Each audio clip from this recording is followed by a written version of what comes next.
Hello, I've been practicing witch of sorts for over half a decade now, and there has been quite a few influxes of new people into the more general witchcraft spaces that tend to do very similar mistakes over and over again, and a lot of these mistakes kind of serve to endanger them physically as well as mentally and emotionally more than anything else.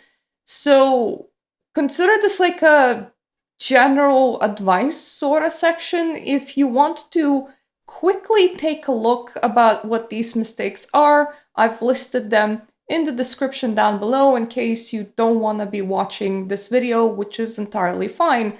So the first thing that I've noticed that a lot of new baby witches do, or young people do in general, is that they give out their personal information freely. We are currently on a survey that I saw posted on occult subreddits a couple of days ago. I've reported it before, I've warned people. Apparently, still plenty of people took the survey and they saw absolutely nothing wrong with giving out this information to a complete stranger. The survey asks for your age, it asks for your primary occupation, education, your political leaning, your mental health conditions, and it also asks you about your goals in life alongside like a whole bunch of occult questions, which aren't all that bad. That information alone, all of those personal questions, make you identifiable. It makes it so that the person receiving those answers can kind of pinpoint who you are. And then when you include things like email sharing or connecting these answers to a specific Reddit account or a specific social media account, it gets even worse because later on these answers can be used to blackmail you. They can be used to scam you in personal messages. They can be used to pinpoint your location, as well as drawing out some very disingenuous data standpoints that can later on be used against your religion, sort of, and like just paint people in a bad light in general. Like, for example, if you're asking about mental health conditions and political leanings, you could then make a case study that implies that everybody on this specific political spectrum has a mental health issue and therefore they don't matter as much and shouldn't be listened to. And that already kind of pivots that whole issue. But this is not the only way that people share information, by just going, oh, a survey from a completely unknown person that asks me of my personal information. Let me just give it all to them. People do it like voluntarily in posts. They will open up with either their name or their age or their location, or they will be asking for meetups, and people, it's just not safe. Even as much as giving away your name, especially in age, especially when you're an underage person, can make you such a target. And that's not what people do. They also give out normally like their image. They will post selfies on that account. They will give out where they live. They will post pictures of their house. In general, be very, very careful what you do with your data, especially when you want to engage in something that is rather taboo. It's not unheard of for people to collect such information and then blackmail somebody for nudes. That has happened. So once again, be very, very careful with what you do with that info. And this kind of tracks to the second point that I want to talk about. Do not believe the people that just show up in your inbox on social media platforms uninvited. When people go, oh, the angels have led me here, I have a very important message from you. Normally that's a scam.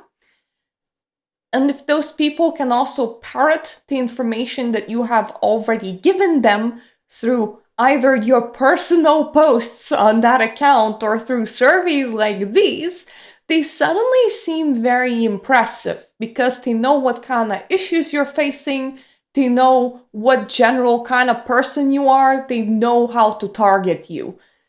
If you see somebody trying to make assertive claims, especially assertive claims in private, in your personal messages, or asserting some sort of authority over you on the internet in general, or even like in person, it is not too uncommon for people to be taken advantage of because they perceive this person as like being super achieved in this like particular scene. Like if you meet a guy inside an occult shop and he introduces himself as XY order, whatever, it's not too uncommon for people to fall to such scams and be convinced to do the kind of things they don't want to do, including sleeping with other people, but also including handing over their money, like, the gods have sent me to your personal messages. I am here to deliver the message that you are cursed. If you pay me $399, I can remove that curse right now, and your personal mental illness that you literally gave to me in this questionnaire will now go away. Isn't it impressive that I have this information about you, which you handed over freely? So once again, be very, very careful about the kind of data that you're giving out, and please don't just blindly believe people because they have showed up in your personal messages and told you something. That's very not helpful. Now, I am gonna click into a post that is a mocking post. Okay? This is a subreddit that's kind of semi-private. It's there to mock the kind of posts that tend to flood other subreddits of witchcraft type. And if you see, this will open up like, I am 12 years old, but my mother says that I'm very mature for my age.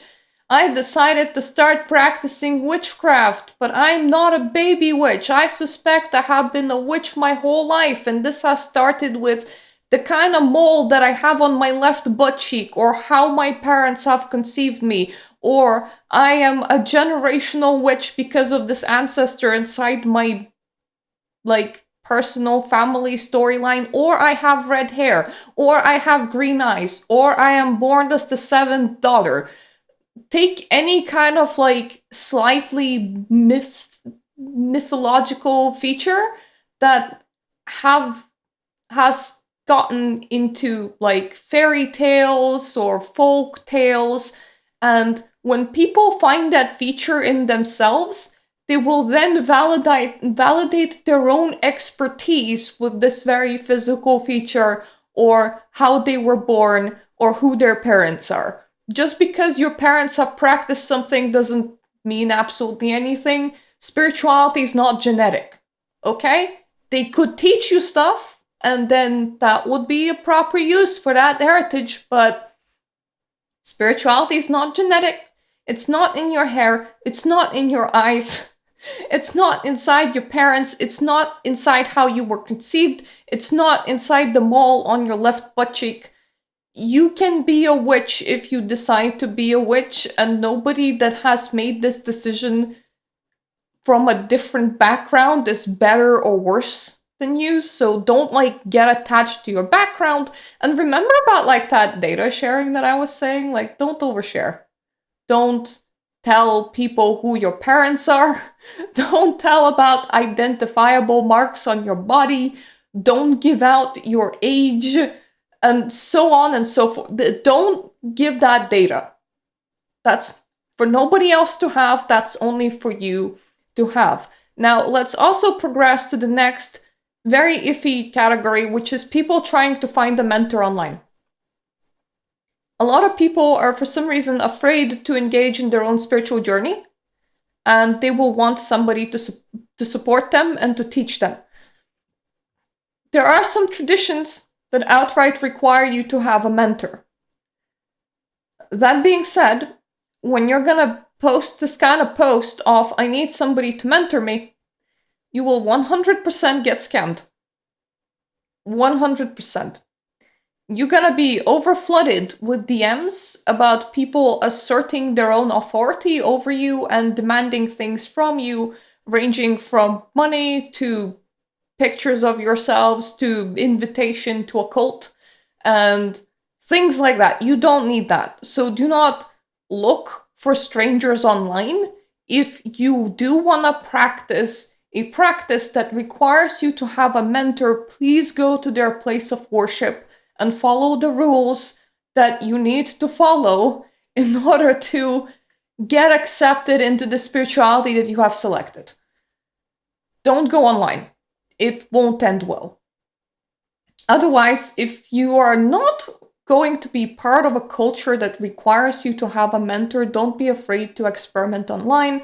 Most people that do post in online spaces will be an entirely solitary individual that's practicing this practice on their own without like a secondary person. And I have seen a lot of people trying to assert their own authority over other people online that has harmed these people, the way that they view their spirituality and the way that they view the world, because the viewpoints that they were forming that were probably a lot more healthier for them got shut down by some people claiming authority that have then directed them to the direction that they wanted them to go, which is normally to a very cult-like structure for like a tiny micro cult where this person will just like have 10 or 20 disciples and he will have like a tight grip on exactly what these people are doing or not doing.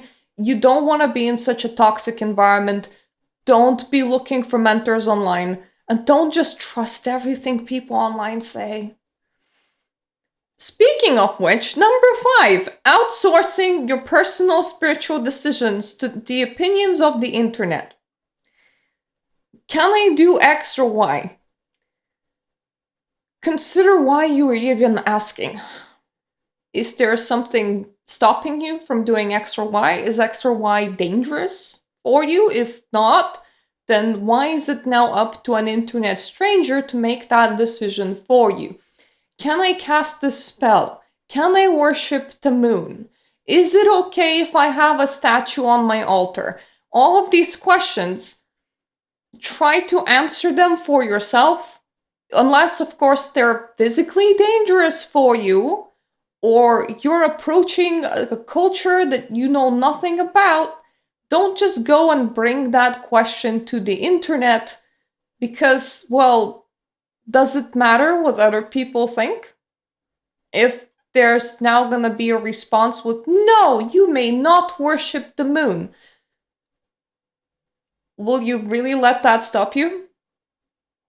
What about if there's like an enthusiastic yes for something fairly dangerous? Like, can I eat this lit candle? If everybody online told you yes, would you be like, well, that means that this candle is edible, of course.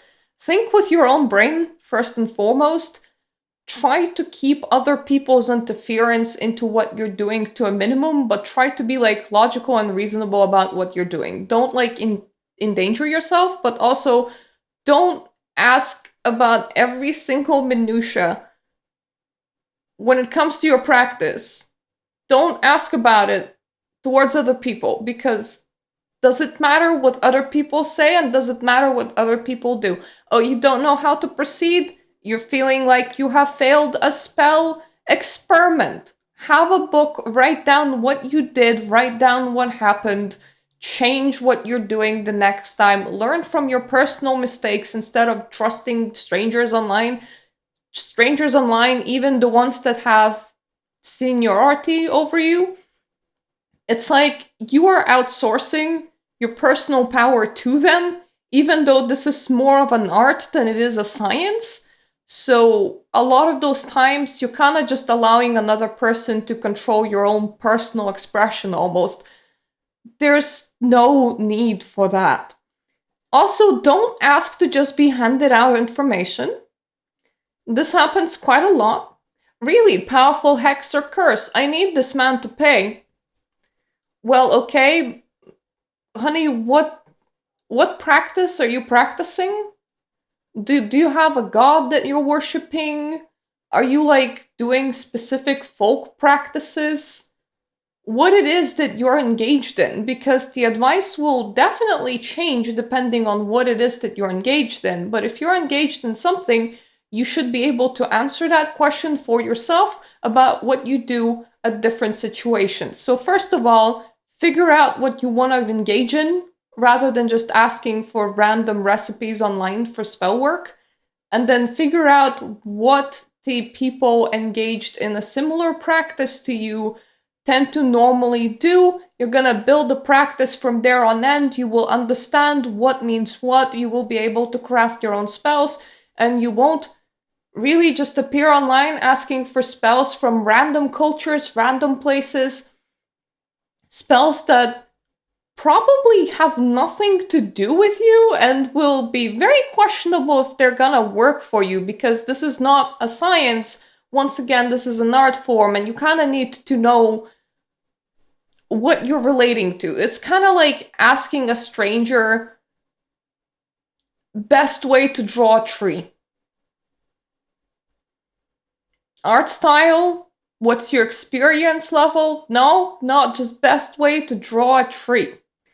Oftentimes, what will happen as well when such a question gets asked is that they're going to be linked a whole bunch of books, and they're going to be bothering to read exactly 0 of them, because who needs to have proper knowledge about what you're trying to achieve and what you're trying to do, knowledge that you can apply to other situations, when you can just copy a random recipe from the internet and do that. And every single time when you have a problem, just like make it somebody else's problem. Just like go online and give a question and not be satisfied if you're answered with directions to research in or books to read. Just ask for like a direct solution that's probably not catered to you, that's probably not gonna work for you, because once again, this is an art and not a science.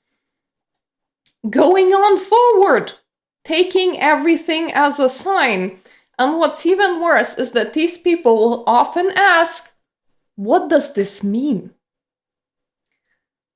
So I'm seeing repetitive numbers, like I'm seeing 33 on my clock every single day. What does it mean?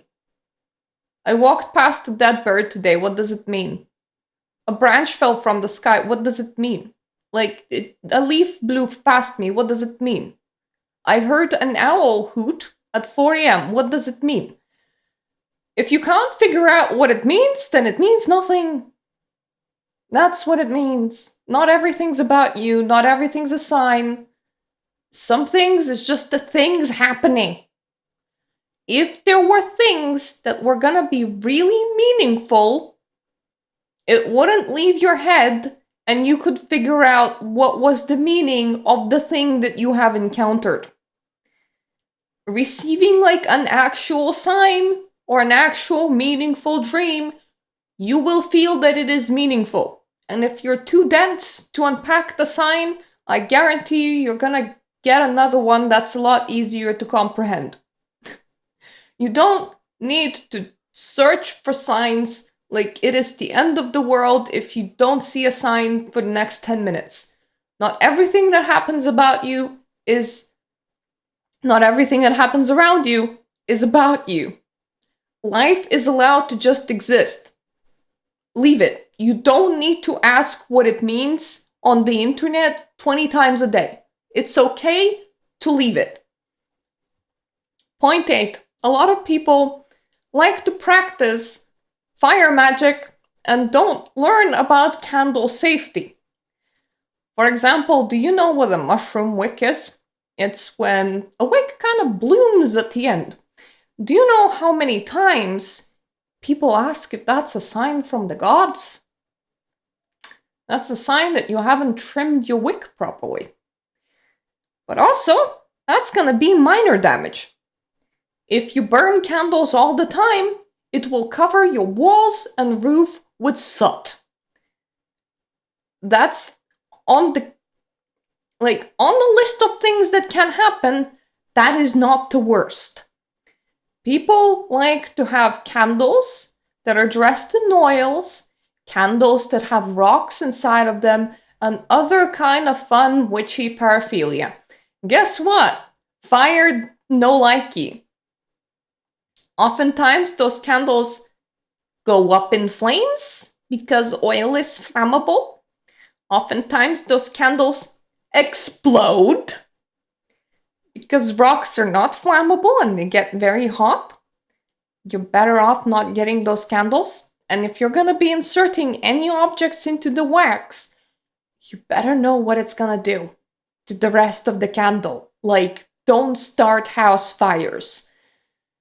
It's even worse when people are like burning like their wishes on like pieces of paper, or doing a cord cutting with fire. That's another thing that I saw, where you allowed the cord to light on fire, and they're doing it on fire unsafe dishes. If they're doing it on glass plates, it's very common for glass plates to just crack and explode, because that's not what they're meant for. Or sometimes they will be doing it with no fire protection at all. And, well, the rest of the apartment can really go on fire, so be very careful with that.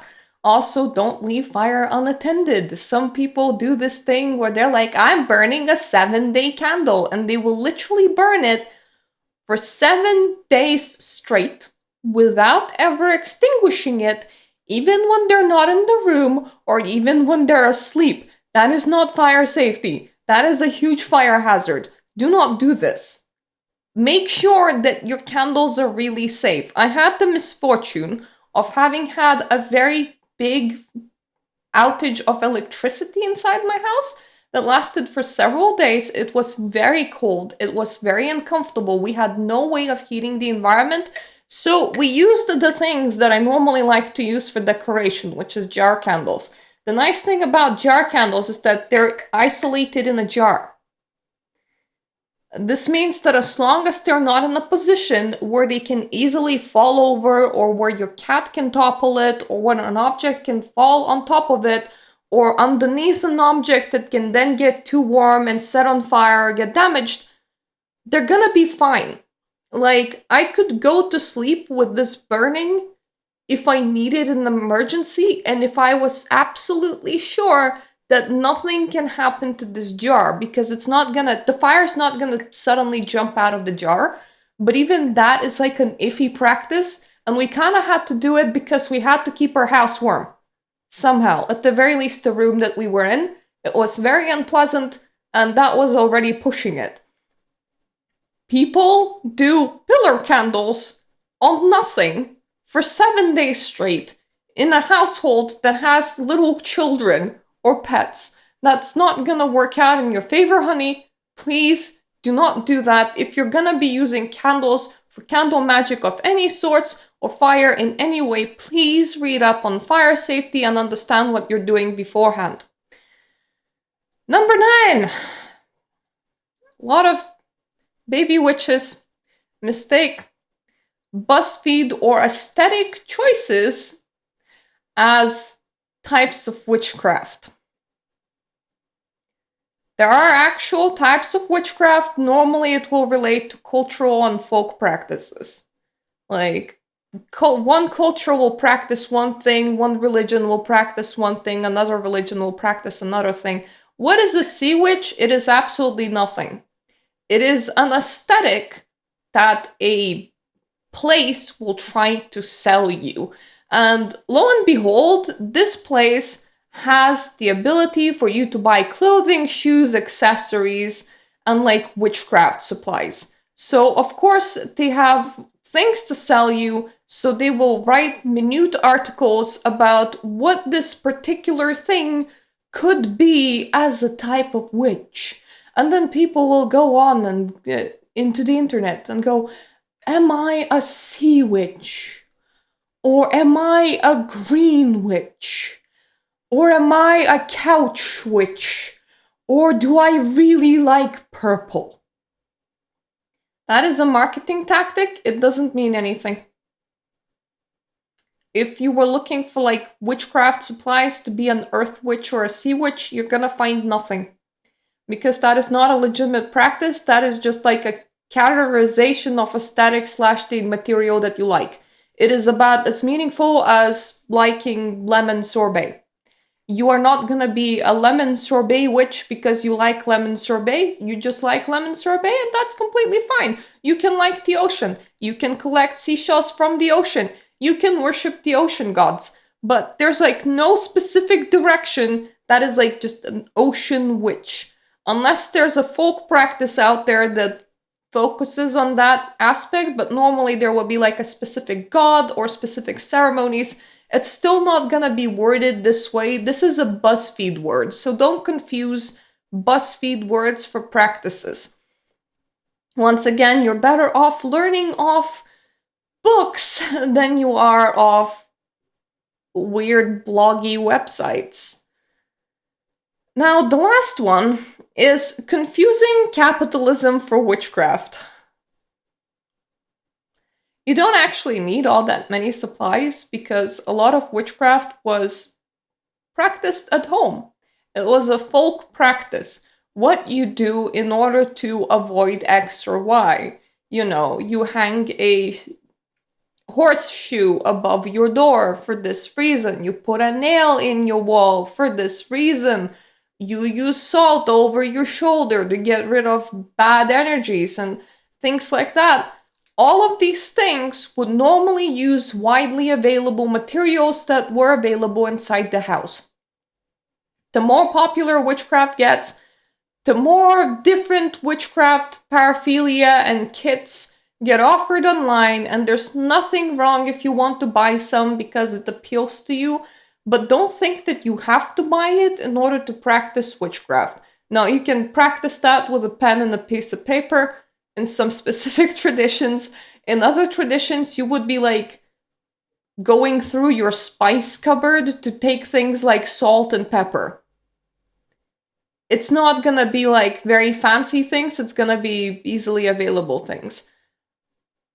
There are some fancy things, directions like ceremonial magic, but here's a kicker. If you ever encounter workings of ceremonial magic, you will either see people replacing ingredients because they're not feasible or normal to get. So, like, if somebody's asking for a lion's pelt inside a ritual, you're obviously not gonna get a widely available lion's pelt. But secondly, a lot of the materials they will ask you to grow and make yourself, because part of the getting into the mindset was actually preparing your own tools. So if you needed a wand, you would go out, you would find a branch, you would carve out the wand, or in some extreme circumstances, you would be even instructed to plant the tree to get the branch form in order to then carve into a wand, and all of this would be done at like appropriate moon cycles. Anyway, the things that tend to require fancy ingredients tend to also require you to take the effort in order to make said fancy ingredients yourself. It's not like you then can just go into Walmart to buy yourself a very specific wand, because that's just not how it works. Part of the equation is your own personal effort. There's not really a direction of magic that will ask you to engage in consumerism in large amount, like to a point where you need to buy some random knickknacks. So don't feel pressured to spend money. This is not about money. Your spirituality doesn't need all of that money. It's okay.